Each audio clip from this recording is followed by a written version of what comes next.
Chart ಸ್ಟಾಕ್ಗೆ ತಮಗೆಲ್ಲರಿಗೂ ಸ್ವಾಗತ. ಸೋಮವಾರ ಮಾರ್ಕೆಟ್ ಯಾವ ರೀತಿಯಾಗಿತ್ತು, ಅದೇ ರೀತಿಯಾಗಿ ನಾಳೆ ಸೆನ್ಸೆಕ್ಸ್ ಎಕ್ಸ್ಪೈರಿ ಆಗಿರುತ್ತೆ, ಯಾವ ರೀತಿಯಾಗಿರ್ತಾ ಹೋಗ್ಬೋದು ಅಂತ ನೋಡ್ತಾ ಹೋಗೋಣ. ಶುಕ್ರವಾರದ ಚಾರ್ಟ್ ಸ್ಟಾಕ್ನ ನಾನು ಶನಿವಾರ ಮಾಡಿದ್ದೆ. 24,500 ಕಡೆಗೆ ಮತ್ತೆ ಮಾರ್ಕೆಟ್ ಬರ್ಬೋದಾ ಅಂತ ಅದರಲ್ಲಿ ಮಾತಾಡಿದ್ವಿ. ಅದೇ ರೀತಿ ಆಯಿತು. ಇವತ್ತು ಒಂದು ದೊಡ್ಡ ಫಾಲ್ ಆಯಿತು. ಕಾರಣ ವೀಕೆಂಡಲ್ಲಿ ಬಂದಂಥ ಒಂದಿಷ್ಟು ರಿಸಲ್ಟ್ಸು. ಶನಿವಾರ ಸುಮಾರು ಕಂಪ್ನಿಗಳ ರಿಸಲ್ಟ್ಸ್ ಬಂದಿತ್ತು. ಅದರಲ್ಲಿ ಮೊದಲನೇದಾಗಿ ಕೋಟಕ್ ಮಹೀಂದ್ರ ಬ್ಯಾಂಕು NPA ಜಾಸ್ತಿ ಆಗಿದೆ ಅಂತ ಒಳ್ಳೆ ರಿಟರ್ನ್ ಬಂದಿಲ್ಲ. ಈ ಕಾರಣದಿಂದಾಗಿ 7% ಕರೆಕ್ಷನ್ ಬಂದಿದೆ ಇವತ್ತು ಕೋಟಕ್ ಮಹೀಂದ್ರ ಬ್ಯಾಂಕಲ್ಲಿ.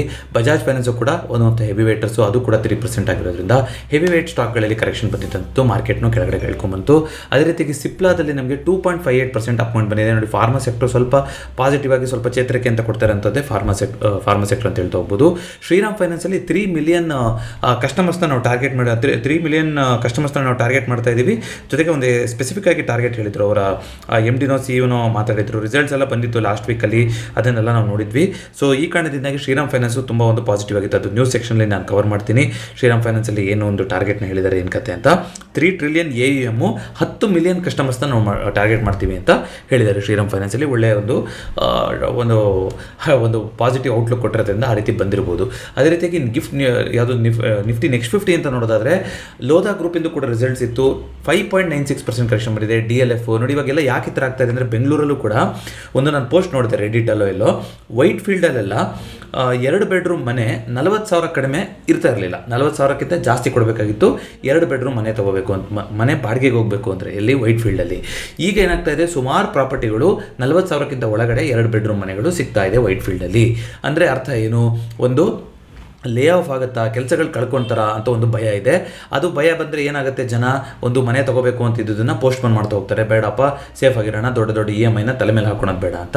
ಆ ಥರ ಮನೆಗೆ ಬೂಸ್ಟ್ ಬರ್ತಾ ಇಲ್ಲ, ಒಂದಿಷ್ಟು ಡಿಮ್ಯಾಂಡ್ಗಳು ಬರ್ತಾ ಇಲ್ಲ ಅಂತಂದರೆ ಬಾಡಿಗೆಗೂ ಕೂಡ ಡಿಮ್ಯಾಂಡ್ಗಳು ಕಮ್ಮಿ ಆಗ್ತಾ ಹೋಗುತ್ತೆ. ಸೊ ಅದೇ ಆಗಿದೆಯಾ ಅಂತ ಕೇಳ್ತಾ ಇದ್ದಾರೆ. ಸೊ ಗೊತ್ತಿಲ್ಲ, ಯಾಕೆಂದರೆ TCS ಅಲ್ಲಿ ನೋಡಿ ಬಂದಿತ್ತು ಇವತ್ತು. TCS ರೇಟ್ ಕೂಡ ಆಗಿತ್ತು. 12,000 ಜನ, ಅಂದರೆ ಆಲ್ಮೋಸ್ಟ್ ಅವರ ವರ್ಕ್ ಫೋರ್ಸ್ ಏನಿದ್ದಾರೆ 6 ಲಕ್ಷ ಜನ ಇದ್ದಾರೆ ಅವ್ರದ್ದು ಟೋಟಲು TCS ಕಂಪ್ನಿನಲ್ಲಿ. ಅದರಲ್ಲಿ 2% ಅಂದರೆ ಸರಿಸುಮಾರು 12,000 ಚಿಲ್ಲರೆ ಜನನ ಇನ್ನು ಮುಂದಿನ 1 ವರ್ಷಗಳಲ್ಲಿ ನಾವು ಲೇ ಆಫ್ ಮಾಡ್ತೀವಿ, ಅಂದರೆ ಕೆಲಸದಿಂದ ತೆಗೆದು ಹಾಕ್ತೀವಿ ಅಂತ ಹೇಳಿದ್ದಾರೆ. ಇದು ನೋಡಿ, ಇವತ್ತು 28 ಜುಲೈ ಮಾತಾಡ್ತಾ ಇದ್ದೀವಿ. ಈ ಥರ ನೋಡ್ತಾ ಇರಿ, ಈ ವರ್ಷ ಮುಗಿಯೋದ್ರೊಳಗಡೆ ಎಷ್ಟು ಕಂಪ್ನಿಗಳದ್ದು ಈ ಥರ ಲೇ ಆಫ್ ನ್ಯೂಸ್ ಬರುತ್ತೆ. Because of artificial intelligence, AI ಮತ್ತೊಂದು ಅದೊಂದು ಇದು ಅಂತ ಹೇಳ್ಬಿಟ್ಟು. ನೋಡಿ, ಮಿಡ್ ಲೆವೆಲ್ಲು, ಸೀನಿಯರ್ ಲೆವೆಲ್ ಅಂದರೆ ತುಂಬ ಒಂದು ಎಕ್ಸ್ಪೀರಿಯನ್ಸ್ ಇರೋರನ್ನೇ ತೆಗೆದು ಹಾಕ್ತೀವಿ ಅಂತ ಸುದ್ದಿ ಬರ್ತಾ ಇದೆ. ಇದು ಜಸ್ಟ್ ಆರಂಭ ಅಂತ ನನ್ನ ಪ್ರಕಾರ. TCS ಅಲ್ಲಿ ಇದು ಶುರುವಾಗಿದೆ. ಮುಂಬರುವ ದಿನಗಳಲ್ಲಿ ಸುಮಾರು ಸರ್ವಿಸ್ ಬೇಸ್ಡ್ ಕಂಪ್ನಿಗಳಲ್ಲಿ ಈ ಪ್ಯಾಟರ್ನ್ಗಳನ್ನು ನಾವು ಕೇಳಲಿಕ್ಕೆ ಸಿಗ್ತಾ ಹೋಗ್ತೀವಿ. ಅಂದರೆ ದೊಡ್ಡ ಕಂಪ್ನಿಗಳೀಗ ಮೈಕ್ರೋಸಾಫ್ಟ್ ಆಗಿರ್ಬೋದು, IBM ಆಗಿರ್ಬೋದು, ಇಂಟೆಲ್ ಆಗಿರ್ಬೋದು, ಈ ಥರ ಕಂಪ್ನಿಗಳಲ್ಲಿ ನಾವು ಕೇಳಿದ್ವಿ. ಆದರೆ ಈಗ ಸರ್ವಿಸ್ ಸೆಕ್ಟರ್ ಕಂಪ್ನಿಗಳಲ್ಲೂ ಕೂಡ ಇವಾಗ ಆ ಪ್ರೆಷರು ಕಾಣಿಸ್ತಾ ಇದೆ. ಇದು ಕಂಟಿನ್ಯೂ ಆಗುವಂಥ ಎಲ್ಲ ಸಾಧ್ಯತೆ ಇದೆ. ಹೀಗಾಗಿ ಒಂದು ಸೆಕ್ಟರಿಂದ ಒಂದು ಸೆಕ್ಟರ್ಗೆ ಎಷ್ಟು ಚೆನ್ನಾಗಿ ಒಂದು ಇಂಟರ್ಲಿಂಕ್ ಆಗಿರುತ್ತೆ ಅನ್ನೋದಕ್ಕೆ ಇದು ಸಾಕ್ಷಿ. ಸೊ ರಿಯಲ್ ಎಸ್ಟೇಟ್ ಸೆಕ್ಟರಲ್ಲೂ ಕೂಡ ಇವಾಗ ಒಂದು ಸೆಲ್ಲಿಂಗ್ ಬರ್ತಾ ಇದೆ. ತುಂಬ ದೊಡ್ಡ ಒಂದು ರೀತಿಯಿಂದ ಮ್ಯಾಸಿವ್ ಆಗಿ ಒಂದು ಅಳ್ತೇನೆ ಇಲ್ದೆಲ್ಲ ಮೀರಿ ಒಂದು ರೆಂಟ್ ಆಗಲಿ, ಮನೆಗಳ ಒಂದು ಪ್ರಾಪರ್ಟಿ ಬೆಲೆಗಳಾಗಲಿ ಜಾಸ್ತಿ ಆಗೋಗಿತ್ತು ಬೆಂಗಳೂರಲ್ಲಿ. ಸೊ ಮುಂಬೈ ಈ ಥರ ಪ್ರದೇಶಗಳಲ್ಲಿ ಅರ್ಥ ಆಗುತ್ತೆ, ಯಾಕೆಂತಂದರೆ ಅಲ್ಲಿ ಇರುವಂಥ ಜಾಗನೇ ಕಡಿಮೆ ಇದೆ. ಅದು ಒಂದು ಸಮುದ್ರದಿಂದ ಆವೃತವಾಗಿದೆ. ಹಾಗಾಗಿ ಜಾಗ ಲಿಮಿಟೆಡ್ ಇರೋದು ಅಂತ ಡಿಮ್ಯಾಂಡ್ ಸಹಜ. ಆದರೆ ಬೆಂಗಳೂರಲ್ಲಿ ನೋಡಿ, ಆ ಕಡೆ ಮೈಸೂರು ಕಡೆನೂ ಬೆಳೀತಾ ಇದೆ, ಈ ಕಡೆ ತುಮಕೂರು ಕಡೆ ಆಗ್ತಾ ಇದೆ, ಏರ್ಪೋರ್ಟ್ ಸೈಡ್ ಆ ಕಡೆ ಆಂಧ್ರ ತನಕ ಹೋಗಿದೆ. ಸೊ ಎಲ್ಲ ಕಡೆನೂ ಜಾಸ್ತಿ ಆದ್ರೂ ಕೂಡ, ಅಂದರೆ ಎಲ್ಲ ಕಡೆ ಎಕ್ಸ್ಪೆಂಡ್ ಆಗ್ತಿದ್ರು ಕೂಡ ಬೆಂಗಳೂರಲ್ಲಿ ಬೆಲೆಗಳು ಗಗನಕ್ಕೇರಿತ್ತು. ಅದು ಇವಾಗ ಒಂದು ಕೂಲ್ ಆಫ್ ಆಗುತ್ತಾ ಏನು ಕತೆ ಅನ್ನೋದು ನೋಡೋಣ. ಬರೀ ಬೆಂಗಳೂರದ್ದು ಆಗಿರೋದಿಲ್ಲ, ಬಟ್ ಬೆಂಗಳೂರಲ್ಲಿ ಇರೋದ್ರಿಂದ ಅದು ನೋಡ್ಕೊಂಡು ಹೇಳಿದೆ. But overall Lodha group, DLF ಇವರೆಲ್ಲ ಕೂಡ ನಾರ್ತ್ ಇಂಡಿಯನ್ ಸ್ಟೇಟ್ಸಲ್ಲೂ ಕೂಡ ಇರುವಂಥ ಬಿಲ್ಡರ್ಸ್ ಆಗಿರ್ತಾರಲ್ಲ, ಅವರಿಗೆ ಒಂದು ಪ್ರೆಷರ್ ನೋಡಲಿಕ್ಕೆ ಸಿಕ್ಕಿದೆ. ಅದಾನಿ ಗ್ರೀನಲ್ಲೂ ಕೂಡ ಐ ಥಿಂಕ್ ಇವತ್ತು ರಿಸಲ್ಟ್ ಇತ್ತು. 2.87% ಕರೆಕ್ಷನ್ ಅಮೌಂಟ್ ಬಂದಿದೆ ಅದಾನಿ ಗ್ರೀನಲ್ಲಿ. ಅದು ನಿಫ್ಟಿ ನೆಕ್ಸ್ಟ್ 50ಯ ಟಾಪ್ ಗೇನರ್ ಆಗಿದೆ ಇವತ್ತು. ಸೊ ನಿಫ್ಟಿ ಏನು ಮಾಡ್ತು, ಏನು ಕತೆ ಅಂತ ನೋಡ್ತಾ ಬರೋದಾದರೆ, ಸೇಮ್ ಓಪನಿಂಗ್ ಎಲ್ಲಿ ಕ್ಲೋಸ್ ಆಗಿತ್ತು ಅದೇ ರೇಂಜಲ್ಲಿ ಓಪನಿಂಗ್ ಆಯಿತು. ಸೊ ಆ ಒಂದು ಬಸ್ ಸ್ಟ್ಯಾಂಡ್ 24,880 ಏನು ಮೊನ್ನೆ ಒಂದಿನ ಅಲ್ಲಿ ಅದ್ರ ಮೇಲ್ಗಡೆ ಹೋಗೋಕ್ಕೆ ಆಗಿರಲಿಲ್ಲ, ಆ ಲೆವೆಲ್ನ ಇವತ್ತು ಕೂಡ ಅಟೆಂಡ್ ಮಾಡ್ತು. ಅಲ್ಲಿಂದ ವಾಪಸ್ ಒಂದು ಶಾರ್ಪಾಗಿ ಫಾಲ್ ಬಂತು. ಅಂದರೆ ಅರ್ಥ ಏನು, ಇವಾಗ ನಮಗೆ 24,880 ಲೆವೆಲಲ್ಲಿ ಒಂದು ರೆಸಿಸ್ಟೆನ್ಸ್ ಇರುವಂಥದ್ದು ಕಾಣಿಸ್ತಾ ಇದೆ. 25,000 ಆಫ್ಕೋರ್ಸ್ ರೌಂಡ್ ಲೆವೆಲ್ ರೆಸಿಸ್ಟೆನ್ಸು. ಅದ್ರ ಮೇಲ್ಗಡೆ ಈಗ ನೆನ್ನೆನೂ ಕೂಡ ನೋಡಿ ಅಟೆಂಡ್ ಮಾಡಿದೆ, ಆಗಿಲ್ಲ, ಬಂದಿದೆ. ಇವತ್ತು ಕೂಡ ಅಟೆಂಡ್ ಮಾಡಿದೆ, ಬಂದಿಲ್ಲ. ಸೊ ನಾವೇನು ಮಾಡ್ಬೋದು, ಇಲ್ಲಿ 24,880ರಲ್ಲಿ ಒಂದು ಲೈನ್ನ ಹಾಕೊಂತ ಹೋಗ್ಬೋದು. ಸೊ 24,880 ಅನ್ನೋದು ಕೂಡ ಈಗ ಒಂದು ರೆಸಿಸ್ಟೆನ್ಸ್ ಆಗ್ತಾ ಹೋಗುತ್ತೆ. ಕೆಳಗಡೆ ಅಂದರೆ ಇವತ್ತು 24,750 ಸಪೋರ್ಟ್ ಇದೆ ಅಂತ ಮಾತಾಡಿದ್ವಿ. ಅಲ್ಲಿ ಬಂತು, ಅಲ್ಲಿಂದ ಇಮಿಡಿಯೇಟಾಗಿ ಸಪೋರ್ಟ್ ತೊಗೊಂಡಿತ್ತು. ಆದರೆ ಸೆಕೆಂಡ್ ಹಾಫಲ್ಲಿ ಆ ಒಂದು ಸಪೋರ್ಟ್ನು ಕೂಡ ಕೆಳಗಡೆ ಬೀಳಿಸ್ಕೊಂಡು ಬಂದಿದೆ.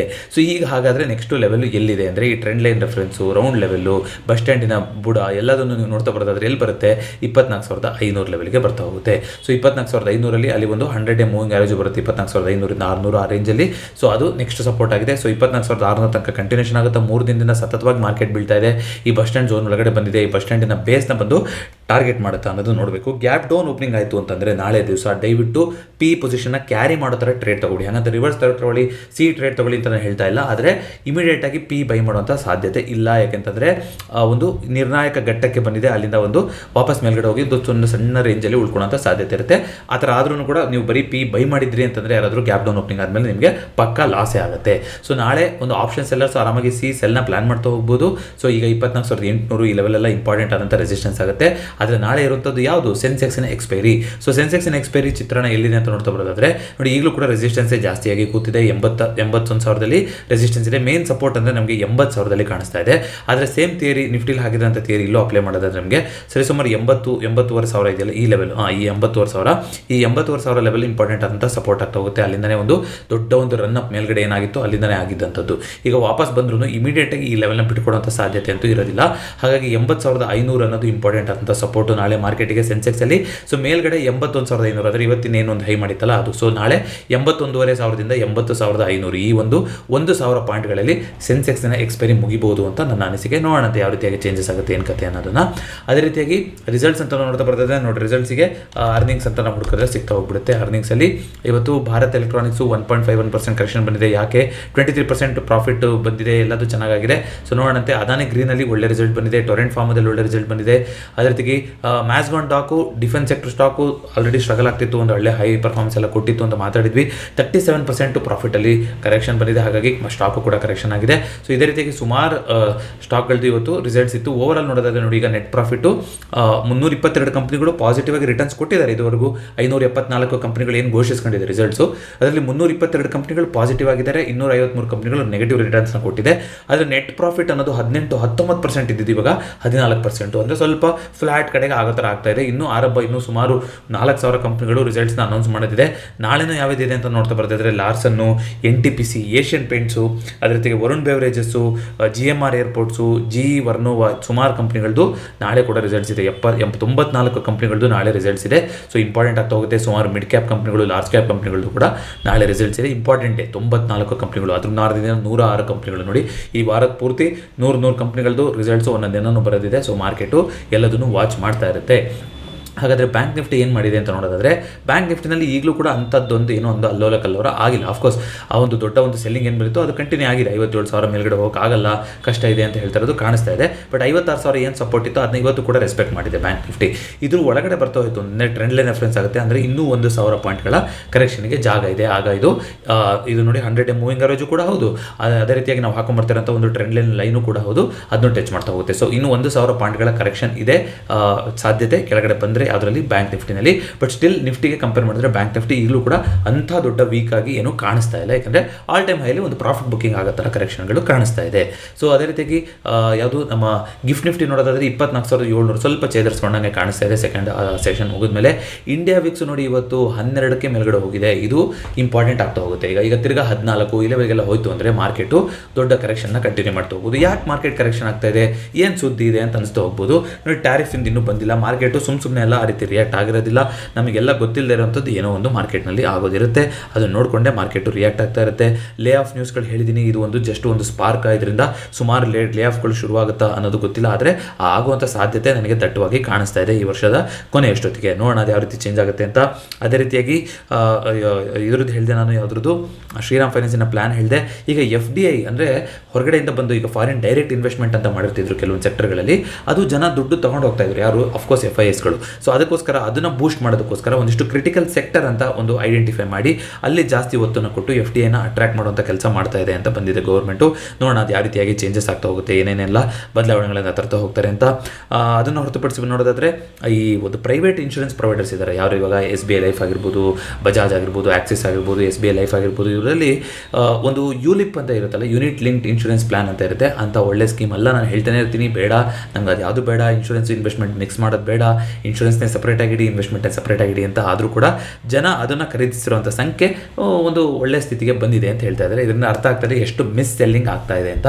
ದಯವಿಟ್ಟು ಯಾರಾದರೂ ಇನ್ಶೂರೆನ್ಸ್ನ ನೀವು ತಗೋಬೇಕು ಅಂತಿದ್ದೀರಾ ಅಂದರೆ ಭಾನುವಾರ ಕೂಡ ಒಂದು ಡೆಡಿಕೇಟೆಡ್ ವಿಡಿಯೋ ಬಂದಿತ್ತು. ಸುಮಾರು ಜನಕ್ಕೆ ನನ್ನ ಹತ್ರ ಇನ್ಕಮ್ ಪ್ರೂಫ್ ಇಲ್ಲ, ನಾನೇನೋ ಒಂದು ಅನ್ಆರ್ಗನೈಸ್ ಸೆಕ್ಟರಲ್ಲಿ ಕೆಲಸ ಮಾಡ್ತಾ ಇದ್ದೀನಿ, ಒಂದು ದಿನಗೂಲಿ ನೌಕರ ಥರ, ಅಥವಾ ನಂದೇ ಒಂದು ಸೆಲ್ಫ್ ಎಂಪ್ಲಾಯ್ಡ್ ಆಗಿದ್ದೀನಿ, ನಂದೇ ಒಂದು ಸ್ವಂತ ಉದ್ಯಮ ಇಟ್ಕೊಂಡು ನಾನು ಮಾಡ್ತಾ ಇದ್ದೀನಿ, ನನಗೆ ITR ಫೈಲ್ ಮಾಡಿದಾಗಲಿ ಅಥವಾ ಪ್ರತಿ ತಿಂಗಳು ಸಂಬಳ ಅಂತಾಗಲಿ ಬರೋದಿಲ್ಲ, ನಾನು ಕೂಡ ಒಂದು ಒಳ್ಳೆಯ ರೀತಿಯಾದಂಥ ಟರ್ಮ್ ಇನ್ಶೂರೆನ್ಸ್ನ ತಗೋಬೋದಾ, ಜಾಸ್ತಿ ಎಲ್ಲ ಕಂತನ್ನು ಮಾಡ್ಕೊಂಡಲೇ ಒಂದು ನಿಜವಾಗ್ಲೂ ಉಪಯುಕ್ತ ಆಗಿರುವಂಥದ್ದು, ಫ್ಯಾಮಿಲಿಗೆ ನೆರವಾಗುವಂಥದ್ದು ತಗೋಬೋದಾ ಅಂದರೆ ಅದಕ್ಕೆ ಉತ್ತರ ನಾನು ಭಾನುವಾರದ ವಿಡಿಯೋದಲ್ಲಿ ಮಾಡಿದ್ದೆ.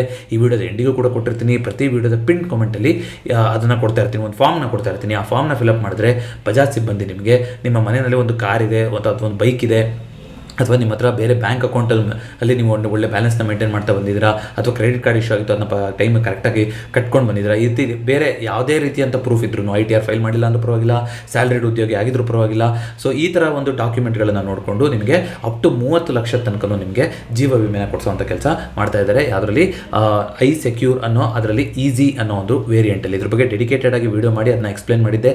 ಸುಮಾರು ಜನ ನೋಡಿದಲ್ಲೇ ಇರ್ಬೋದು. ಈ ವಿಡಿಯೋದ ಎಂಡಿ ಕೊಟ್ಟಿರ್ತೀನಿ. ಸುಮಾರು ಜನಕ್ಕೆ ಇದು ಹೆಲ್ಪ್ ಆಗ್ತಾ ಹೋಗ್ಬೋದು. ದಯವಿಟ್ಟು ನಿಮ್ಮ ಸುತ್ತಮುತ್ತಲಿನಲ್ಲೂ ಯಾರಾದರೂ ಆ ಥರ ಇದ್ದರೆ ಅವ್ರಿಗೂ ಕೂಡ ಇದನ್ನು ಹೇಳಿ. ಯಾಕೆಂತಂದರೆ ಫ್ಯಾಮಿಲಿ ಪೂರ್ತಿ ಒಬ್ಬರ ಮೇಲೆ ಡಿಪೆಂಡ್ ಆಗಿರುತ್ತೆ. ಮನೆಯಲ್ಲಿ 5-6 ಜನ ಇರ್ತಾರೆ. ಒಬ್ಬರ ಮೇಲೆ ಡಿಪೆಂಡ್ ಆಗಿ ಇಡೀ ಫ್ಯಾಮಿಲಿ ನಿರ್ವಹಿಸ್ತಾ ಇರುತ್ತೆ.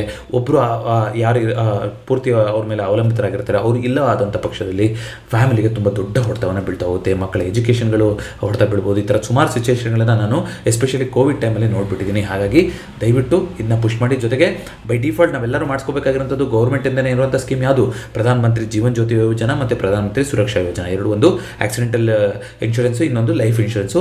ನೀವು ಪ್ರತಿ ವರ್ಷ ಒಂದು 400-450 ರೂಪಾಯಿ ಕಟ್ಟಿದ್ರೆ ತಲಾ 2 ಲಕ್ಷದ್ದು ಆಕ್ಸಿಡೆಂಟಲ್ ಲೈಫ್ ಇನ್ಶೂರೆನ್ಸ್, ಅದಕ್ಕೆ 2, ಲೈಫ್ ಇನ್ಶೂರೆನ್ಸಿಗೆ 2 ಲಕ್ಷದ್ದು ಇರುತ್ತೆ. ಅದ್ರ ಬಗ್ಗೆ ನಾನು ಹೂಡಿಕೆ ನೀವು ಮಾಡೋದಕ್ಕಿಂತ ಮುಂಚೆ ಮಾಡಬೇಕಾಗಿರೋ ಕೆಲಸ ಅಂತ ಒಂದು ಮಾಡಿದ್ದೆ. ಅದನ್ನು ಬೇಕಾದ್ರೆ ಈ ವಿಡಿಯೋದ ಎಂಡಿ ಕೊಟ್ಟಿರ್ತೀನಿ. ಅದರಲ್ಲಿ ಆ ಸ್ಕೀಮ್ ಬಗ್ಗೆ ಡೀಟೇಲಾಗಿ ಮಾಡಿ ಕೊಟ್ಟಿದ್ದೀನಿ. ನೀವು ಪೋಸ್ಟ್ ಆಫೀಸಲ್ಲೋ ಬ್ಯಾಂಕಲ್ಲೋ ನೀವು ಎಲ್ಲಿರುತ್ತೋ ಅಕೌಂಟಲ್ಲಿ ಹೋಗ್ಬಿಟ್ಟು ಒಂದು ಫಾರ್ಮ್ ಕೊಡಿ ಅಂದರೆ ಫಾರ್ಮ್ ಕೊಡ್ತಾರೆ. ಆ ಫಾರ್ಮ್ ಫಿಲಪ್ ಮಾಡಿದ್ರೆ ಪ್ರತಿ ವರ್ಷ ನಿಮ್ಮ ಖಾತೆಯಿಂದ ಆ ದುಡ್ಡು ಕಟ್ಟಾಗ್ತಾ ಹೋಗುತ್ತೆ. ಆದರೆ ಫ್ಯಾಮಿಲಿಗೆ ಅಟ್ಲೀಸ್ಟ್ 2 ಲಕ್ಷದ ಇನ್ಶೂರೆನ್ಸ್ ಇರುತ್ತೆ. ದಯವಿಟ್ಟು ಅದನ್ನ ಎಲ್ಲರೂ ಮಾಡಿಸ್ಕೊಳ್ಳಿ ಅಂತ ಕೇಳ್ತೀನಿ. ಅದೇ ರೀತಿಯಾಗಿ ಕ್ರೂಡ್ ಆಯಿಲ್ ಅಂತ ನೋಡ್ತಾ ಬರೋದಾದ್ರೆ ಈಗ ಒಂದು ಜಂಪು ನಿಮ್ಗೆ ಹೇಳ್ತಾನೆ ಬಂದಿದ್ದೆ. ಏನೇ ಕೆಳಗಡೆ ಹೋಗ್ತಾ ಇದೆ, ವೀಕ್ ಆಗ್ತಾ ಇದೆ ಅಂತ ಅನ್ಸುತ್ತೆ. ಗ್ಲೋಬಲ್ ಪಾಲಿಟಿಕ್ಸು ಈ ಸಿಚುವೇಶನ್ ನೋಡೋದಾದ್ರೆ ಕ್ರೂಡ್ನ ವೀಕ್ ಅಂತ ನನಗೆ ಒಪ್ಕೊಳ್ಳೋಕ್ಕೆ ಸಾಧ್ಯ ಆಗ್ತಾ ಇಲ್ಲ. ಮೋರ್ 2 ವರ್ಷಗಳಿಂದ ಒಂದು ಡೌನ್ಫಾಲ್ ಆಗಿದೆ. ಈಗ ಯಾಕೆ ಮತ್ತೆ ಕೆಳಗಡೆ ಹೋಗುವಂಥ ಸ್ಥಿತಿ ಇದೆ, ಈಗ ಮೇಲ್ಗಡೆ ಹೋಗುವಂಥದ್ದಕ್ಕೆ ನಾವು ಬಯಸ್ ಆಗಿರಬೇಕು ಅಂತ ಹೇಳ್ತಾ ಬಂದಿದ್ದೆ. ಅದೇ ರೀತಿ ಆಗೋ ಥರ ಸಿಚುವೇಶನ್ ಕಾಣಿಸ್ತಾ ಇದೆ. 5600 ತಿರ್ಗಾ ಸಪೋರ್ಟ್ ತಗೊಂಡು ಇವಾಗ 5800 ಕಡೆಗೆ ಕ್ರೂಡ್ ಹೋಗೋ ಥರ ಕಾಣಿಸ್ತಾ ಇದೆ. ಇಲ್ಲಿ ಏನಾದರೂ ವಾಪಸ್ ಜಂಪ್ ಬಂತು ಅಂತಂದರೆ ಈ ಜಂಪು ಖಂಡಿತವಾಗ್ಲೂ ಇಲ್ಲಿ ಆಲ್ರೆಡಿ ಒಂದು ಅಟೆಂಡ್ ಮಾಡಿ ಇಲ್ಲಿಂದ ಜಂಪ್ ಆಗ್ತಾ ಇರೋದ್ರಿಂದ ಇದು ಒಂದು ದೊಡ್ಡ ಜಂಪೇ ಆಗಿರುತ್ತೆ. 6000 ದಾಟುವಂಥ ಜಂಪೇ ಆಗಿರುತ್ತೆ. ನೋಡೋಣಂತೆ ಆಗಸ್ಟ್ ತಿಂಗಳಲ್ಲಿ ಯಾವ ರೀತಿಯಾಗಿ ಚೇಂಜಸ್ಗಳಾಗ್ತಾ ಹೋಗುತ್ತೆ ಅಂತ. ಅದೇ ರೀತಿಯಾಗಿ ನ್ಯಾಚುರಲ್ ಗ್ಯಾಸು 260-265 ಆ ಲೆವೆಲಲ್ಲಿ ಅದು ಕೂಡ ಸಪೋರ್ಟ್ ತಗೊಳ್ಳೋ ಥರ ಕಾಣಿಸ್ತಾ ಇದೆ.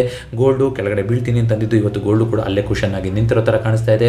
ಸಿಲ್ವರಲ್ಲೂ ಕೂಡ ಅಲ್ಲೇ ಒಂದು ಪಾಸ್ ಬಂದಿದೆ. ಅದೇ ರೀತಿಯಾಗಿ ಕಾಪರು ಈಗ 900 ಮತ್ತೆ ಟೆಸ್ಟ್ ಮಾಡೋಕ್ಕೆ ನೋಡ್ತಾ ಇದೆ. ನೋಡಿ ಸತತವಾಗಿ 3-4 ಸಲ ಟೆಸ್ಟ್ ಮಾಡಿತ್ತು ಹೋದ ವಾರ, ಅದರಿಂದ ರಿಜೆಕ್ಷನ್ ಬರ್ತಾ ಇತ್ತು. ಈಗ ಒಂದು ಬ್ರೇಕ್ಔಟ್ ಆಗುತ್ತಾ ಕಾಪರಲ್ಲಿ ಅಂತ ನೋಡೋಣ. ನಾನು ಸ್ವಲ್ಪ ಕಮೋಡಿಟೀಸು ಎಲ್ಲದರಲ್ಲೂ ಸ್ವಲ್ಪ ಬುಲ್ಲಿಶ್ ಆಗೇ ಇದ್ದೀನಿ. ಸೊ ಮಾರ್ಕೆಟಿಗೆ ಅದು ಒಂದು ನೆಗೆಟಿವ್ ಸೆಂಟಿಮೆಂಟು ತರುತ್ತಾ ಹೋಗ್ಬೋದು. ಯಾವ ರೀತಿಯಾಗಿ ಚೇಂಜಸ್ ಆಗುತ್ತೆ ನೋಡೋಣಂತೆ. USD INR ತಿರ್ಗಾ ಈಗ 86 ರೂಪಾಯಿ 50 ಪೈಸೆನೂ ದಾಟಿ 86 ರೂಪಾಯಿ 62 ಪೈಸೆನ ದಾಟಿ ಹೋಗ್ತಾ ಇದೆ. ಸತತವಾಗಿ ಒಂದು ವಾರದಿಂದ ಮೇಲ್ಗಡೆ ಹೋಗ್ತಾನೆ ಇದೆ. ಇದು ಬ್ಯಾಂಕ್ ನಿಫ್ಟಿಗೆ ಒಳ್ಳೆಯ ಸೂಚಕ ಅಲ್ಲ. ಸೊ ನೋಡೋಣಂತೆ 87 ರೂಪಾಯಿನ ಮತ್ತೆ ಬ್ರೇಕ್ ಆಗಿ ಮೇಲ್ಗಡೆ ಹೋಗುತ್ತಾ ಏನು ಕತೆ ಅನ್ನೋದನ್ನ. ಸೊ ಇದಿಷ್ಟು ಇವತ್ತಿನ ಚಾರ್ಟ್ ಸ್ಟಾಕ್ ಆಗಿತ್ತು. ವಿಡಿಯೋ ಇಷ್ಟ ಆಗಿದೆ ದಯವಿಟ್ಟು ವಿಡಿಯೋನ ಲೈಕ್ ಮಾಡಿ ಹಾಗೂ ಚಾನಲ್ಗೆ ಸಬ್ಸ್ಕ್ರೈಬ್ ಮಾಡಿ. ಇನ್ನೂ ಯಾರಾದರೂ ಎಮರ್ಜೆನ್ಸಿ ಫಂಡನ್ನು ಬಿಲ್ಡ್ ಮಾಡ್ತಾ ಇಲ್ಲ ಅಂತಂದರೆ ಪ್ರತಿ ವಿಡಿಯೋದ ಡಿಸ್ಕ್ರಿಪ್ಷನಲ್ಲಿ ಎಮರ್ಜೆನ್ಸಿ ಫಂಡ್ ಮಿಷನ್ 2025 ಅಂತ ಕೊಡ್ತಾ ಇರ್ತೀನಿ. ಅದನ್ನು ನೋಡಿ ಯಾವ ರೀತಿಯಾಗಿ ಸೂಕ್ತವಾದ ಎಮರ್ಜೆನ್ಸಿ ಫಂಡನ್ನು ಪ್ರತಿ ತಿಂಗಳು ಎಷ್ಟಾಗುತ್ತೋ ಅಷ್ಟನ್ನು ತೆಗೆದಿಡೋದು ಅಂತ ನೀವು ನೋಡ್ತಾ ಹೋಗ್ಬೋದು. ಜೊತೆಗೆ ಮತ್ತೆ ಹೇಳ್ತಾ ಇದ್ದೀನಿ, ಟರ್ಮ್ ಇನ್ಶೂರೆನ್ಸ್ ಯಾರಾದರೂ ಮಾಡಿಸಿಲ್ಲ ಅಂತಂದರೆ ಅಥವಾ ಏನಾದರೂ ದ್ವಂದ್ವ ಇದ್ದರೆ ದಯವಿಟ್ಟು ಆ ವಿಡಿಯೋನ ನೋಡಿ. ಆ ಫಾರ್ಮ್ ಇರುತ್ತೆ, ಆ ಫಾರ್ಮ್ನ ಸಬ್ಮಿಟ್ ಮಾಡಿದ್ರೆ ಬಜಾಜ್ ಸಿಬ್ಬಂದಿ ನಿಮ್ಮ ಹತ್ರ ನೇರವಾಗಿ ಮಾತಾಡ್ತಾರೆ. ಸೊ ಇದಿಷ್ಟು ಇವತ್ತಿನ ವಿಡಿಯೋ ಆಗಿತ್ತು. ಮತ್ತೊಂದು ವಿಡಿಯೋದೊಂದಿಗೆ ಭೇಟಿಯಾಗೋಣ. ಎಲ್ರಿಗೂ ನಮಸ್ಕಾರ.